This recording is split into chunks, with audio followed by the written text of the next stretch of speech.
আসসালামু আলাইকুম। আশা করি সবাই ভালো আছেন। ফয়েজ ইন দ্য ইউকে চ্যানেলে সকলকে স্বাগতম। আর আজকে আমি একটা সমসাময়িক ব্যাপার নিয়ে কথা বলবো। তো ব্যাপারটা হচ্ছে যারা হচ্ছে ইউকেভিয়া ইন্টারভিউ ফেস করার পরে এখনও ভিসা পাননি, ভিসা ডিসিশন পেতে দেরি হচ্ছে, লেট হচ্ছে, তাদের আসলে কি করা উচিত? কারণ জানুয়ারি সেশন অলরেডি চলে আসছে। জানুয়ারির মাঝামাঝি সময়ে বা শেষের দিকে হয়তো ক্লাস শুরু হয়ে যাবে।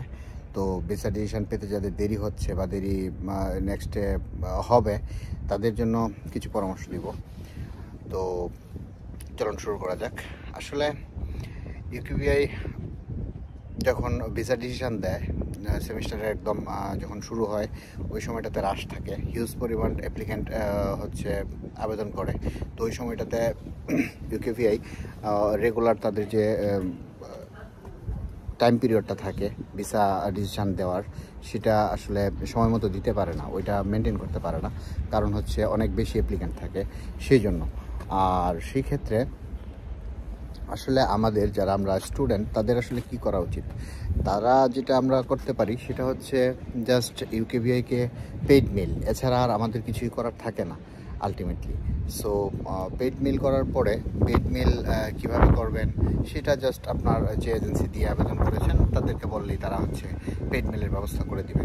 তো পেইড মেল করলেই যে আসলে কাজটা শেষ হয়ে যায়, ব্যাপারটা ওই রকম না।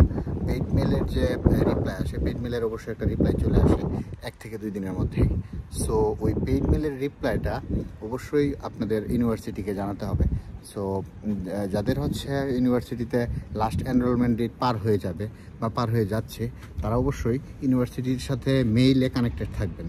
কারণ হচ্ছে ওনারা আপনাদেরকে জানাবে, মেইলে সবসময় আপডেট জানাবে যে আপনার ভিসার কী অবস্থা, বা আপনি এই সেমিস্টারে এনরোল করতে পারবেন কি না, বা তারা অ্যালাউ করবে কি না, সেটা হচ্ছে তারা মেইলে রেগুলার আপডেট দিতে থাকে। সো সেই আপডেটগুলো অবশ্যই রেগুলারলি চেক করবেন, মেলগুলো চেক করবেন। আর আরেকটা ব্যাপার যেটা, ওই মেলের রিপ্লাইগুলোতে আপনারা ইউকেভিআই যে পেইড মেলের যে রিপ্লাই আছে, সেই রিপ্লাইগুলার স্ক্রিনশট আপনারা হচ্ছে অ্যাটাচ করে ইউনিভার্সিটিকে মেল করবেন।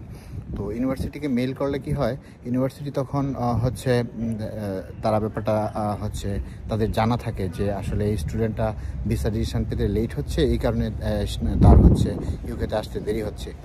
দ্যাটস ওয়াই এটা খুবই ইম্পর্টেন্ট। আর অনেক ক্ষেত্রে দেখা যায় যে এমন হয় যে লাস্ট এনরোলমেন্ট ডেট পার হয়ে যায় অনেক স্টুডেন্টের। যেমন আমি যখন ইউকেতে আসি লাস্ট সেপ্টেম্বর ইনটেকে, তখন আমার ক্লাস শুরু হয় সেপ্টেম্বরের 16 তারিখ, আর লাস্ট এনরোলমেন্ট ডেট ছিল আমার অক্টোবরের 11 তারিখ। সো কিন্তু এই অক্টোবরের 11 তারিখ পার হয়ে যায়, বাট আমার ভিসা ডিসিশন আসে না। তো লাস্ট এনরোলমেন্ট ডেটও আমি আলটিমেটলি মিস করি। সেক্ষেত্রে আমি ইউনিভার্সিটিকে জাস্ট মেল দিই যে আমার ভিসা ডিসিশন পেতে দেরি হচ্ছে, আমার লাস্ট এনরোলমেন্ট ডেটটা এক্সটেন্ড করার জন্য তাদেরকে রিকোয়েস্ট করি। তারা ওইটা হচ্ছে এক্সটেন্ড করে এনিহাউ। তো ম্যাক্সিমাম ইউনিভার্সিটিগুলাই, ইউকের ম্যাক্সিমাম ইউনিভার্সিটিগুলাই তারা হচ্ছে লাস্ট এনরোলমেন্ট ডেট এক্সটেন্ড করে স্টুডেন্টদের জন্য। কারণ তারাও ব্যাপারটা জানে যে ইউকেভিআই ভিসা ডিসিশন দিতে দেরি করছে, যার জন্য আপনার আসতে দেরি হচ্ছে। সো তাদেরকে রেগুলার আপডেট মেইলের মাধ্যমে ইউনিভার্সিটিকে জানাতে হবে যে আমার ভিসা ডিসিশন পেতে দেরি হচ্ছে, সেজন্য আমি লাস্ট এনরোলমেন্ট ডেটে আমি এনরোল করতে পারছি না, আর আমাকে আমার লাস্ট এনরোলমেন্ট ডেটটা এক্সটেন্ড করা হোক। এইভাবে হচ্ছে আপনি লাস্ট এনরোলমেন্ট ডেট ইউনিভার্সিটি থেকে বাড়িয়ে নেবেন। এতে করে হবে কি, যখন আপনি লাস্ট এনরোলমেন্ট ডেট মিস করবেন, তখন ইউনিভার্সিটি আপনার কাজ উইথড্র করবে না। কারণ একবার যদি ইউনিভার্সিটি আপনার কাজ উইথড্র করে নেয় আপনার লাস্ট এনরোলমেন্ট ডেট মিস করার কারণে, সেই ক্ষেত্রে আপনার হচ্ছে আপনি আর ওই ইনটেকে ওই ইউনিভার্সিটিতে এনরোল করতে পারবেন না। আপনাকে আবার নতুন করে ভিসার জন্য অ্যাপ্লাই করতে হবে, এম্বাসি ফি দিয়ে আবার নতুন করে নেক্সট সেশনের জন্য অ্যাপ্লাই করতে হবে। সো যখন আপনি ভার্সিটিকে রেগুলারলি আপডেট জানাতে থাকবেন, তখন তারা কাজটা উইথড্র করে না, যার কারণে ডেটটাও এক্সটেন্ড করে দেয়, লাস্ট এনরোলমেন্ট ডেটটাও এক্সটেন্ড করে দেয়। যেমন আমার আমার অক্টোবরের 11 তারিখ লাস্ট এনরোলমেন্ট ডেট ছিল, বাট আমি ইউকেতে পৌঁছাই অক্টোবরের 19 তারিখ, আর আমি face to face registration complete করি অক্টোবরের 21 তারিখ।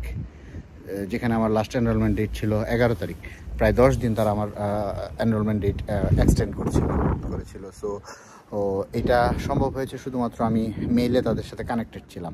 তো আপনারাও যারা হচ্ছে ভিসা ডিসিশন পেতে যাদের দেরি হচ্ছে, তারা সবসময় ইউনিভার্সিটির সাথে মেইলে কানেক্টেড থাকবেন। আর ইউকেভিআইকে যে পেইড মেইল দিবেন, সেই পেইড মেইলের রিপ্লাইগুলো স্ক্রিনশট অ্যাটাচ করে ওদেরকে দিবেন। ওরা হচ্ছে লাস্ট এনরোলমেন্ট ডেট হচ্ছে এক্সটেন্ড করবে কিছু কিছু ক্ষেত্রে, ম্যাক্সিমাম ক্ষেত্রেই করে।